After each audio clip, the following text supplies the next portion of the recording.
Hello, everyone. Want to give an update on my testosterone status.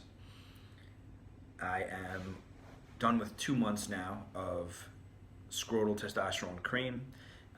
My numbers have increased from month one, was at 565 total. Now I'm at 736. My free testosterone went from 11.42 to 12.80.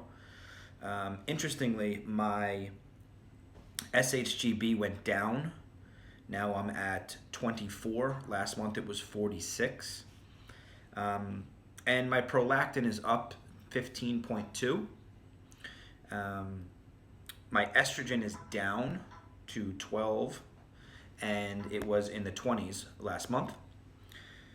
So for the first time, I had my DHT levels drawn, and that came back at 223, which there is really no established range for DHT as far as for clinical values, but each lab kind of has a specific value as to where they quantify DHT, and mine was on the higher end. So that would lead me to believe that I am converting the testosterone more to DHT than estrogen, because my first month on testosterone, estrogen spiked to 43. Now I'm down to 24. I'm feeling good. I am not experiencing gyno. I'm not experiencing any sleep issues. My hair's not falling out, although I think it might be getting a bit thinner, but minimally. Nothing that's, difficult. But my workouts are amazing. I am way stronger, recovering faster. My weight is pretty much around the same. I stay between about 208 and 215. I'm now starting intermittent fasting. I'm skipping the late meal for dinner, and I'm just trying to eat lunch and breakfast. I'm going to give that a try, see how that goes. I was taking 5,000 units of vitamin D a day and 50 units of vitamin K because my vitamin D levels were in the 20s, and after month 2, now my vitamin D level is 36.6, which is on the minimal lower end of normal. So now for month 3 that I'm in now, I upped it to 10,000 IUs of vitamin D a day and 100 milligrams of vitamin K. So I will reassess my values then. I have the desire for sex on a daily basis, but I still have inconsistent erections. So I had the doctor prescribe me 5 milligrams of tadalafil. Haven't yet started to take it. I'm going to wait until next month. I've been trying to add things 1 month at a time to truly assess the changes. Another thing, I added a low dose 5 milligrams DHEA. I'm going to have my levels checked of DHEA after month 3, which is actually coming up soon. And haven't really noticed a difference. I know it is a very low dose, but some advice from some smarter people than me when it comes to hormone replacement. They said start low, go slow, see if you feel any benefits. So kind of a different change that I wasn't expecting for the decrease in SHGB, the decrease in estrogen, and a slight increase in total testosterone. Now, my last, the thing that I've been contemplating a lot is the timing as to when I had my blood test drawn for my testosterone.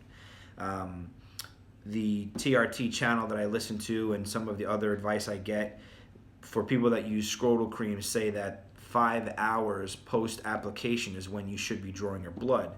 And I noticed for months 1 and 2, my blood tests were about maybe an hour and a half to 2 hours after application. So for my next blood test of month 3, I'm going to try to wait a little bit longer. I don't know if I'll be able to wait a full 5 hours because I tend to apply first thing in the morning, and the appointments at my doctor tend to be in the morning as well. So I'm going to try to give myself more time before I draw my blood for month 3, but we'll see if the numbers increase from that. But overall, I'm having a great experience so far. Application very easy. The click system is very easy. I'm on 200 milligrams a day. That might sound like a lot, but based on how much actually gets absorbed in your body, it's obviously a lot less. I notice some guys, their numbers kind of skyrocket into the 900s, thousands, 11, 1200.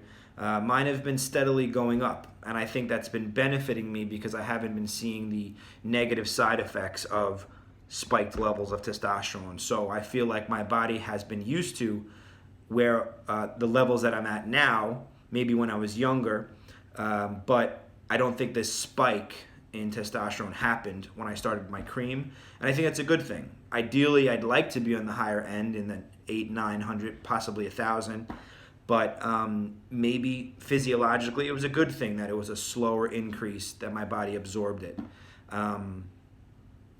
So that's it. After month 3 blood work, I'm going to make another assessment and decide if the pharmacy I'm using for my testosterone is the best and the most appropriate one for me. Empower Pharmacy is where I get my cream from, and I've been told by some people that the regulations as to how often they test their batches is not as often as other compounding pharmacies. Recommendation of a pharmacy called MedQuest is a pharmacy that supposedly tests each batch of testosterone for its purity, and they say it's quite accurate with what they're saying, the amount of milligrams per bottle that you get. So if month 3's blood tests tend to not be increasing or not really where I want them to be, I think I'm going to ask the doctor to possibly send the next script on month 4 to MedQuest. I'll make that decision then. And again, you don't want to base everything off of your numbers. You want to go off symptoms. And I think for me, I've had a slow progression in positive feelings of the testosterone. Immediately, the clarity, memory, and muscle strength was there, and that's still there. I guess my hope is to not, I don't know, becoming immune isn't the right word, but I don't want the testosterone I'm taking to become ineffective. So I'm going to stay the course for now. Could possibly add an increase in my DHEA. Didn't really want to dabble with pregnenolone yet, just because I kind of hear conflicting reports on its conversion rate, and going to avoid it for now. And I know that I'm in the mindset that using the testosterone is going to be a lifelong thing. So I'm trying to make this as simplified as possible. Like, for example, I take a separate vitamin D from a vitamin K. Now I've been doing research to find brands that have a combination of K and D together, which that's actually pretty easy to find and it's not too expensive. So that'll be one less pill for the morning. I do take all my pills with a meal because the vitamin D is fat soluble, so I don't do that on an empty stomach. But my next video, I'm going to give an update on the side effects of tadalafil. I'm looking forward to starting that and feeling more consistent, firmer erections. 10 out of 10 is hopefully where I can achieve. Right now, you know, I'm anywhere between like a 5 and a 7 on my best day. So having the increased drive to have sex but not being able to be as firm as I'd like is frustrating. But, you know, as we know, the erections is a complicated thing. Central nervous system, limbic system. There's a lot of other things involved in erections besides blood flow, but the desire is there. But I think for me personally, it could be a blood flow issue. If you research the benefits on endothelial cells for tadalafil, it's got a really good track record, and used on a low dose basis over time, they say is beneficial for your heart, beneficial for blood flow, because anytime you take a pill, it's systemic. It goes through your whole body, and it's not directly going just to your privates and your penis, but your heart. You know, there's blood flows everywhere, as we know. So those of you that watch my other videos, thank you. If any of these are helpful, leave a comment. That's cool. I'm just going to continue to do this and see where it goes. Again, my name is James, And any questions, let me know. Thanks.